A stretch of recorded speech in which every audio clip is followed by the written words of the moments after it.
Nós vamos dar início aqui ao item povo de propriedade exclusiva de Deus. Isso a gente vê lá em 1 Pedro, capítulo 2, versículo 9, né?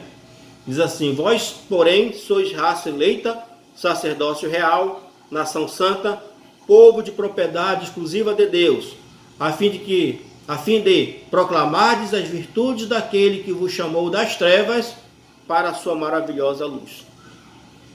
Nós que estávamos em trevas, nós que estávamos mortos espiritualmente, nós que estávamos perdidos, fomos iluminados, fomos encontrados, fomos resgatados pelo Senhor nosso Deus e transformado em raça eleita. Aqui o apóstolo Paulo, nessa carta, nessa sua epístola, ele fala muito, utilizando muito termos do Antigo Testamento, podem perceber. E nós vemos que a expressão raça eleita não era uma expressão aplicada ao povo de Israel. O povo de Israel, ele era a raça eleita, o povo eleito do Senhor. O Senhor podia escolher qualquer povo daquela região, podia escolher qualquer descendente de Abraão, mas ele escolheu o povo, os filhos de Jacó, as 12 tribos de Jacó, que formaram o povo de Israel. Então essa era uma expressão utilizada, né, no Antigo Testamento para designar o povo de Israel, a raça eleita, povo eleito. A ideia de um grupamento de gente com vida e descendência comum. Vida e descendência comum. Essa era também o entendimento para o povo de Israel. Porque todas as pessoas de Israel eram descendentes de um só homem, Jacó. Jacó era filho de Isaac, que era filho de Abraão. E a promessa foi feita a Abraão de dar a terra prometida, que o Senhor confirmou a Isaac, que confirmou a Jacó. E alguns séculos depois, o Senhor trasladou o povo de Israel do Egito, da terra da servidão, para a terra prometida. E essa terra prometida foi onde eles ocuparam, né? Então ela designa, irmãos, uma descendência comum. Mas isso ainda não é mais a verdade quando se trata da igreja.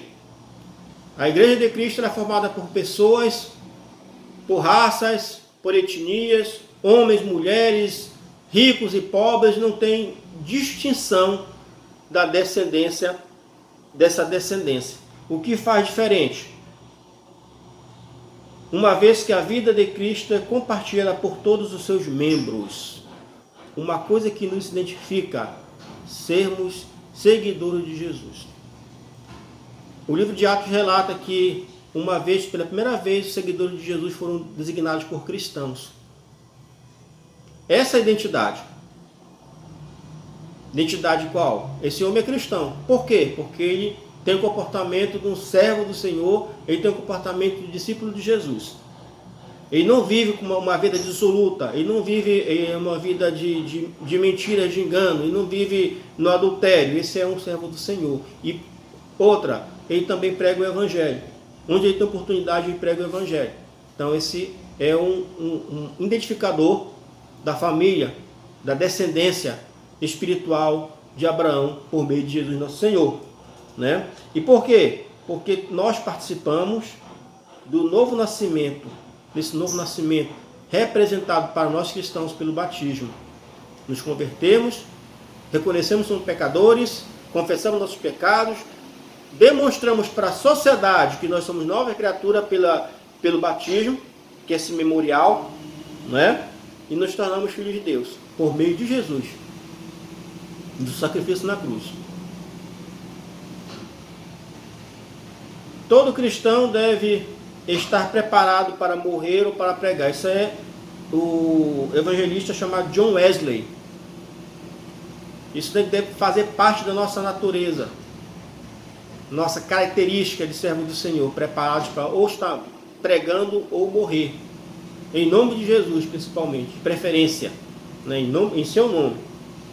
Isso é da nossa natureza, é um princípio, é o que o Senhor nos aguarda. Mas o apóstolo Paulo, o apóstolo Pedro não parou por aí, né? Ele não falou só que nós somos propriedade exclusiva de Deus. ele falou que nós somos sacerdócio real. Sacerdócio real. Vocês, os irmãos, sabem que no Antigo Testamento só uma pessoa podia oferecer sacrifícios ao Senhor.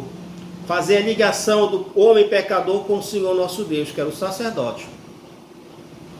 Inclusive, vocês veem lá em 1 Samuel, quando Saul tenta, na verdade, até faz o sacrifício, e chega Samuel e o repreende, né?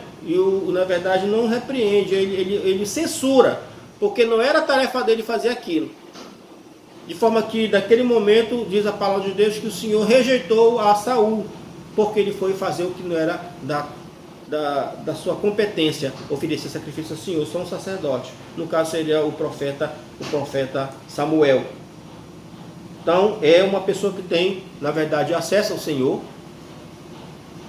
E também é uma pessoa que oferece ofertas ao Senhor. Oferece ofertas ao Senhor. O sacerdote, pensamento, nós temos o pensamento, né, que é o crente em Cristo, a sua igreja, assumir a elevada posição de irmãos do Rei e sumo sacerdote Jesus Cristo. Importante ressaltar que é missão da igreja e de todos os crentes individualmente, e não exclusivamente dos ministros e estruturas denominacionais ou juntas de missões. O que quer dizer isso aqui, meus irmãos? Primeiro, o sacerdote é aquela pessoa que, aqui, vamos falar aqui no latim, ele tinha o significado de pessoas que construíam pontes, que ligava, no caso, o pecador a Deus. No primeiro momento, nós cristãos somos dessa forma. Quando nós anunciamos a palavra do Senhor, nós levamos a palavra do Senhor ao incrédulo, ao ímpio, ele recebe a palavra do Senhor, nós facilitamos esse acesso a ele, porque ele não tem, o que eu posso dizer, a consciência de como ele pode chegar ao Senhor. Ele não tem essa habilidade de chegar a fazer uma oração confessando seus pecados. Senhor, perdoa meus pecados, eu sou pecador, porque ele não foi ensinado. A nossa tarefa aqui, como sacerdote de primeira hora, é apresentar o Senhor a essas pessoas, trazendo o Evangelho na vida deles e que eles possam confessar Jesus.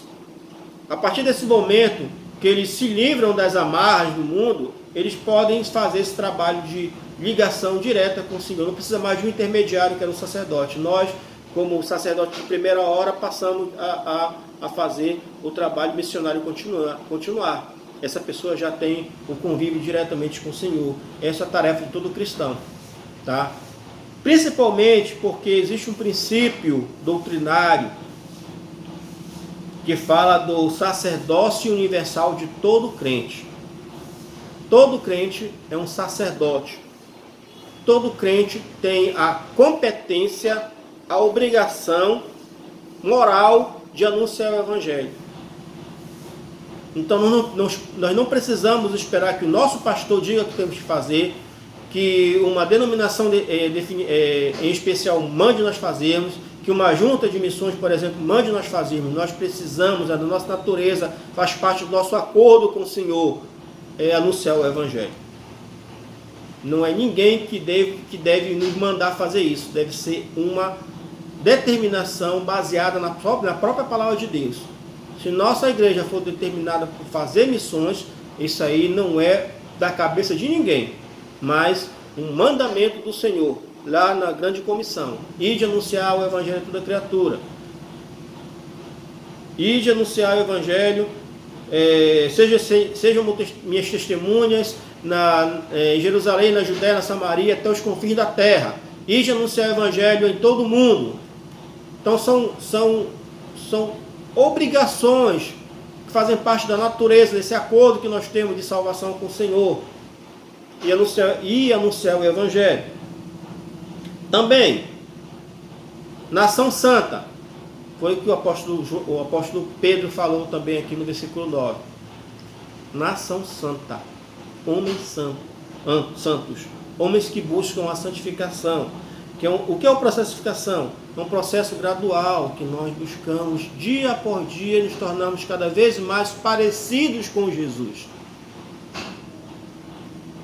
Não é um processo instantâneo, mas um processo de crescimento, de amadurecimento do cristão. O crente precisa passar por esse processo de amadurecimento. Uns amadurecem um pouco mais rápido que outros, mas o amadurecimento no final vai ser o mesmo. Homens segundo a imagem, estou falando homens, mas falando todo gênero humano, tá? Segundo a imagem de Cristo. Ser nação santa é ser separada do mundo. Eu não posso ser cristão se eu sou amigo do mundo. O mundo habita aflições, o mundo habita dores, o mundo habita mentira, no mundo habita o pecado. Outra, preparados para oferecimento de sacrifício vivo, santo e agradável ao Senhor, que é o nosso culto racional, vocês sabem. Sacrifício vivo, santo e agradável ao Senhor. A minha vida tem que ser isso, de luta contra o pecado, de luta contra as minhas más inclinações. É nisso que vai me fazer diferente do mundo. Outra, povo de propriedade exclusiva de Deus. Povo de propriedade exclusiva de Deus. É como se nós tivéssemos uma pequena pedra, vamos dizer assim, uma pequena barrinha de ouro, que tem um valor 1, por exemplo, valor unitário. Só vale aquilo, todos nós valemos aquilo, um valor muito pequeno, inclusive. Aí vem o ourive, que é Jesus, pega e nos transforma num anel, numa aliança, num cordão, numa pulseira. E aquele valor ele passa a ter um valor muito maior do que aquele valor unitário que nós temos hoje. Mas não pela nossa própria natureza, mas pelo trabalho que foi feito pelo ourive, Jesus nosso Senhor. Então esse objeto ele passa a ter um valor, como pode dizer, valor significativo. Mas não pela sua natureza, mas pelo trabalho de arte que foi empreendido pelo ourive. É parecido com aquela mensagem do Senhor, que fala que o Senhor manda o profeta ir até ao oleiro, e quando ele chega lá, o oleiro está fazendo o barro, e de repente o oleiro pega e desmancha o barro todinho.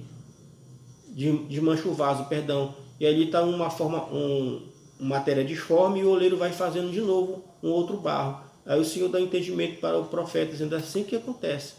Você é o barro e eu sou o oleiro. Eu transformo você da forma que eu quiser. E a nossa esperança é que o Senhor nos transforme em vasos de honra, né? Ao invés de em vasos de desonra.